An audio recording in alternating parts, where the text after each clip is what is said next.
আসসালামু আলাইকুম। আজকে আপনাদের একটা ইন্টারেস্টিং কাহিনী শোনাবো। একবার একটা ছেলে এসে তার মাকে জিজ্ঞেস করলো যে, মা, আমার দাম কত?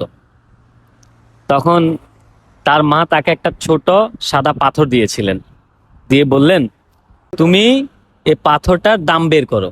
যদি তুমি এটা করতে পারো, তারপর আমি তোমাকে বলবো তোমার দাম কত। তখন ইন্টারেস্টিং বিষয় হলো, ওই ছেলেটা এই পাথরটা নিয়ে গেলেন এক কলা বিক্রেতার কাছে। তখন কলা বিক্রেতা এটা হাতে নিয়ে বলল, আমি তো পাথর কিনি না, তবে পাথরটা খুব সুন্দর, তুমি আমাকে এটা দিয়ে দাও, আমি তোমাকে একটা কলা দিব।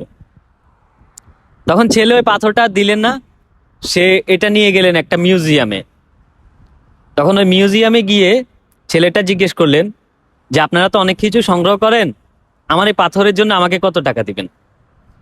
তারা তখন বলল যে, আমরা তো এই ধরনের পাথর সংগ্রহ করি না, তো আমরা এটার জন্য তোমাকে কোনো টাকাও দেব না। তারপর ছেলেটা ওখান থেকে ফিরে আসলেন, এসে এক বুড়ো প্রত্নতত্ত্ববিদের কাছে গেলেন, গিয়ে বললেন যে, দাদু, আমার এই পাথরটা তুমি নিবা, আমাকে কত টাকা দিবা? তখন ওই লোক দেখে তো অবাক হয়ে গেল।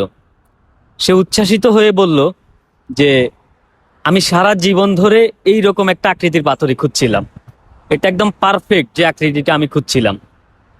তখন তিনি অনেক উচ্ছ্বসিত হয়ে বললেন যে, আসলে এটার কত দাম দিব, আমি এটার কোনো দামই নির্ধারণ করতে পারি না, আমার কাছে এটার দাম অনেক অনেক।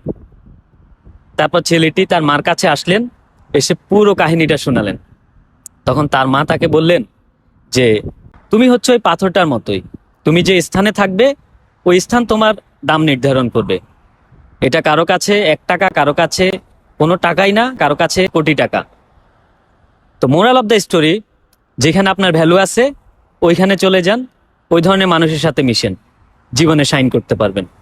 যেখানে আপনার ভ্যালু নাই ওইখানে থাকার কোনো দরকার নাই।